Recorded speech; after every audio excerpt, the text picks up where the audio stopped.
من صام رمضان ایمانا واحتسابا غفر له ما تقدم من ذنبه ومن قام رمضان ایمانا واحتسابا غفر له ما تقدم من ذنبه. تو سیام اور قیام جو ہے ان دونوں کا حق ادا ہو جاتا ہے.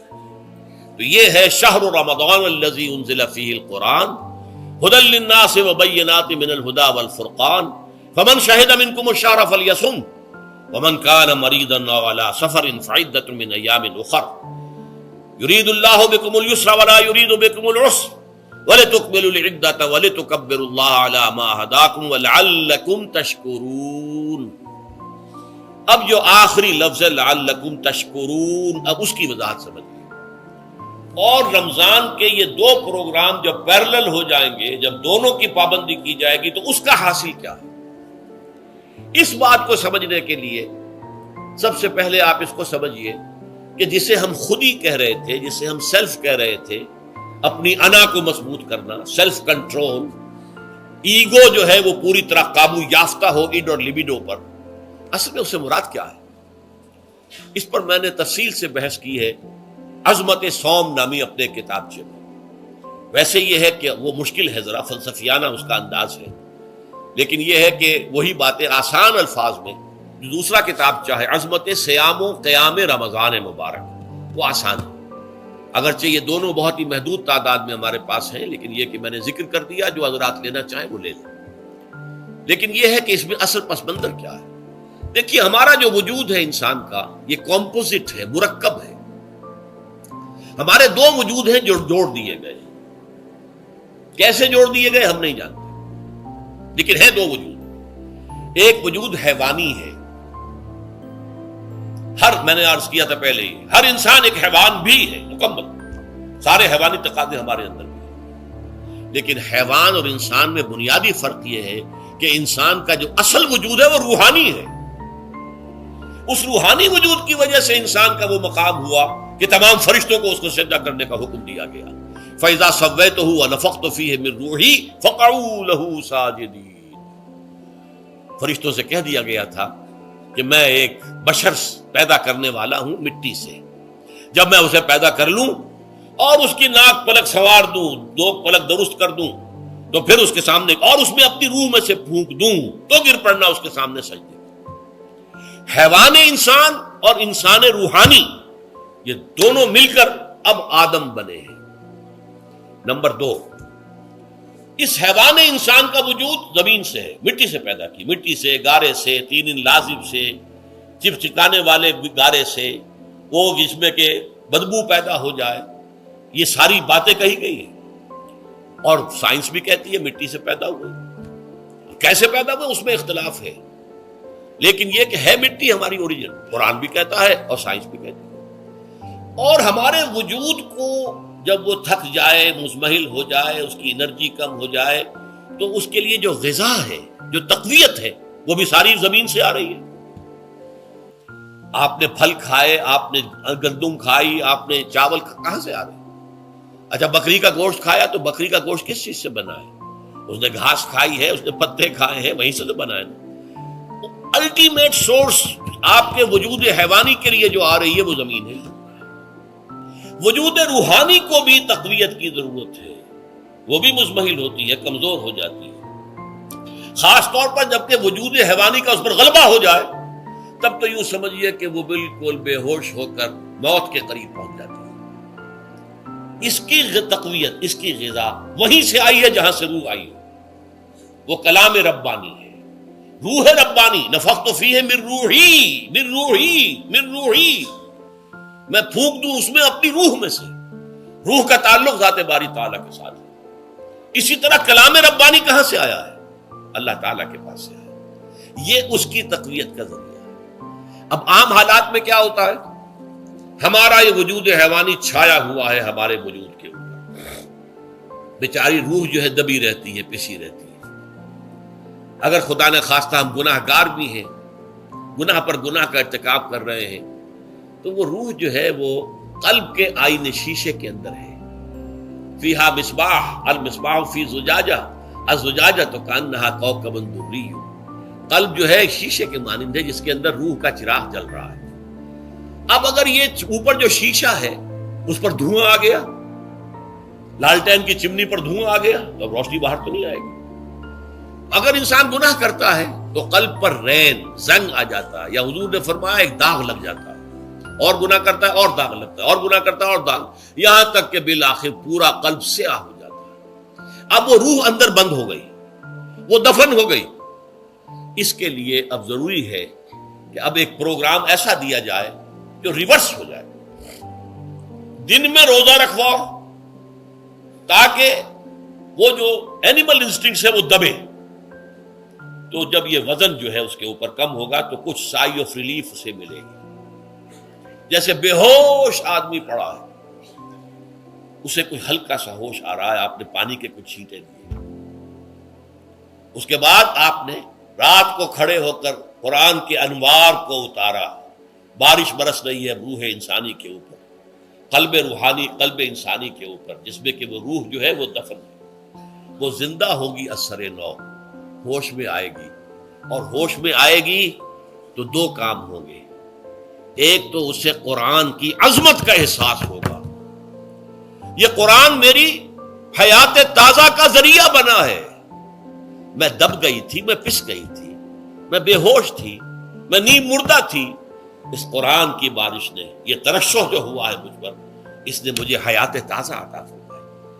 یہ جو قدر کا احساس ہوگا قرآن کا، لعلکم تشکرون، تاکہ تم قرآن کی عظمت سے واقف ہو۔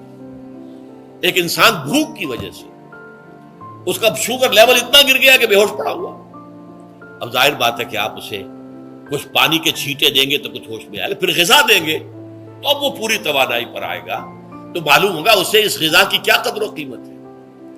اگر آپ کو بھوک ہی نہیں لگتی تو غذا بے معنی شے ہے، پیاس ہی نہ لگے تو آپ کو کیا معلوم کہ اس پانی کے اندر کتنی بڑی عظمت ہے، یہ میرے لیے کتنا بڑا انعام و احسان ہے اللہ کا۔ وہ تو پیاس پر، جان پر بنی ہوئی ہو، اور پیاس اس وقت آپ کو ایک گھونٹ پانی کوئی دے دے تو آپ کو معلوم ہوگا دنیا و مافیا سے بڑھ کر ہے یہ ایک گھونٹ پانی جو مجھے ملا ہے۔ اسی طرح جب روح دبی ہوئی تھی حیوانی وجود کے بوجھ تلے، جبکہ وہ نیم خابیدہ یا نیم بے ہوش یا بالکل بے ہوش تھی، وہ دن میں تو روزہ رکھ کر اس پر سے حیوانی وجود کا وزن کم کیا گیا، اسے ایک ریلیف ملی۔ رات کو قرآن مجید کے انوار و برکات اس میں جذب کیے گئے تو اس کو پوری توانائی حاصل ہوئی۔ اس پوری توانائی کا پہلا نتیجہ تشکر، قرآن کا شکر، الحمدللہ الذی انزل علی عبدہ الکتاب ولم یجعل لہ عوجا۔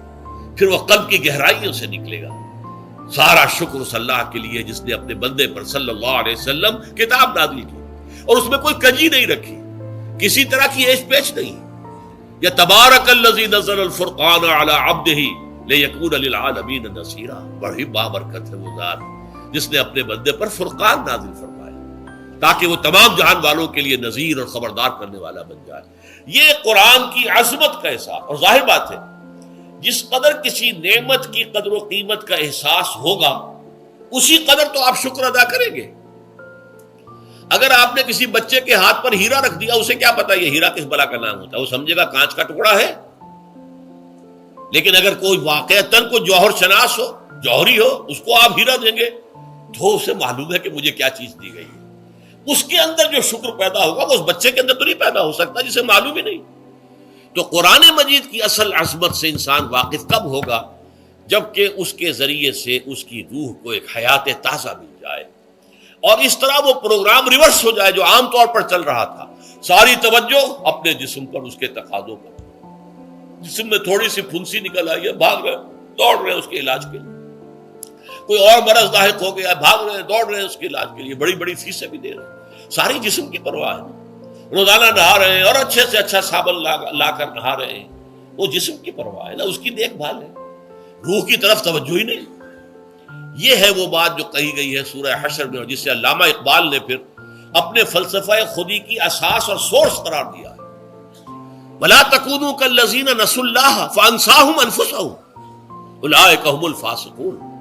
دیکھو اے مسلمانوں، ان لوگوں کے مانند نہ ہو جانا جنہوں نے اللہ کو بھلا دیا تو اللہ نے انہیں اپنے آپ سے غافل کر دیا، اور یہی لوگ فاسق و فاجر ہیں۔ یہ سوال پیدا ہوتا ہے کہ انسان اپنے آپ سے کہاں غافل ہوتا ہے؟ کیا اپنے وجود حیوانی سے غافل ہوتا ہے؟ کیا بھوک لگتی ہے تو وہ ادھر ادھر منہ نہیں مارتا؟ غذا کو حاصل کرنے کے لیے کوشش نہیں کرتا؟ پیاس لگتی ہے تو کیا پانی یا کوئی اور مشروب تلاش نہیں کرتا؟ کوئی بیماری لاحق ہوتی ہے تو کیا اس کے علاج کی طرف توجہ نہیں کرتا؟ اسے آرام کی حاجت ہوتی ہے تو آرام نہیں لیتا؟ اپنے اس وجود سے تو غافل نہیں. کون سے وجود سے غافل ہوا ہے؟ وہ روحانی وجود سے غافل ہے. بھول گیا کہ میرے اندر روحانی وجود بھی ہے اور اس کا تعلق ذات باری تعالیٰ کے ساتھ ہے.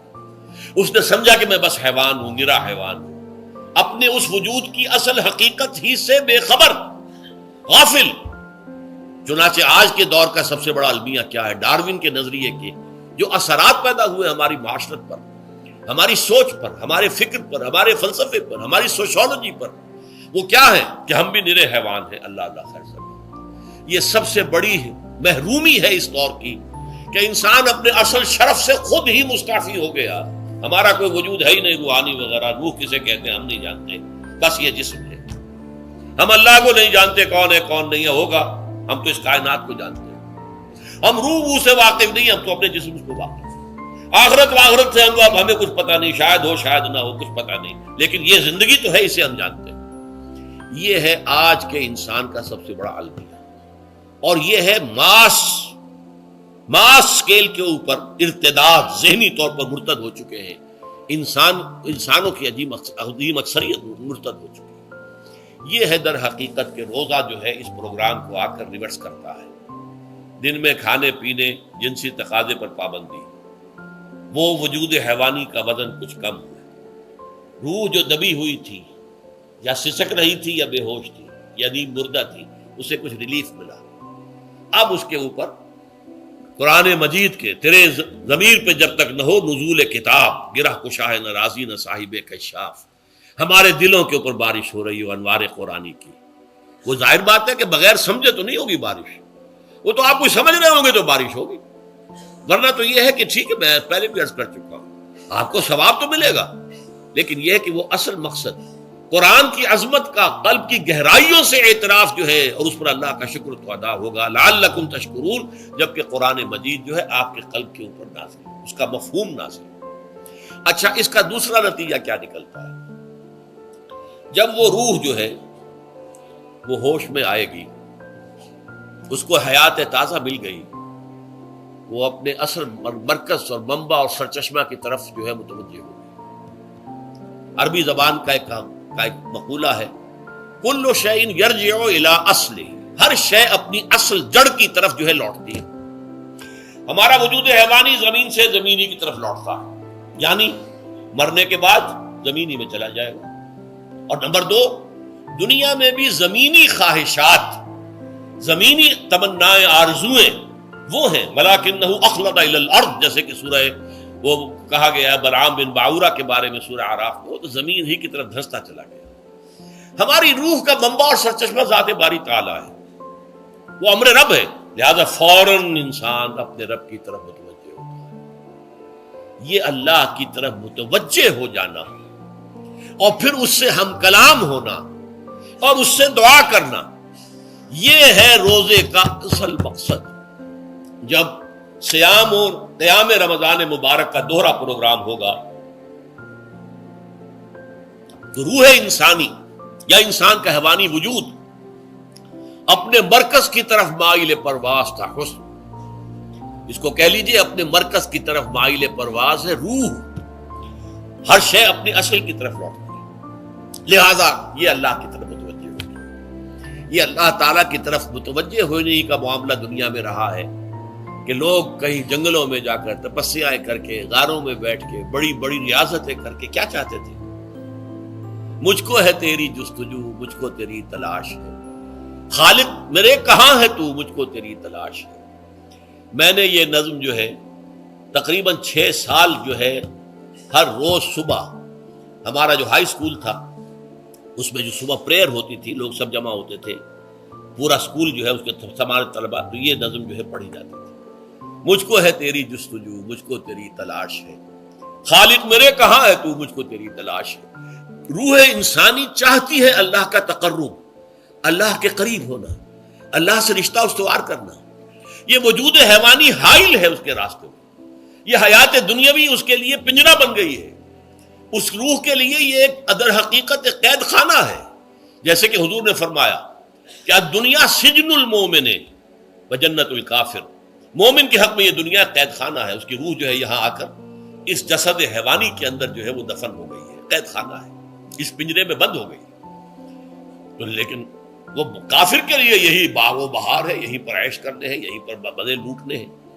تو اس سے در حقیقت ریلیف ملتا ہے، تو انسان متوجہ ہوتا ہے اللہ کی طرف اور دعا کر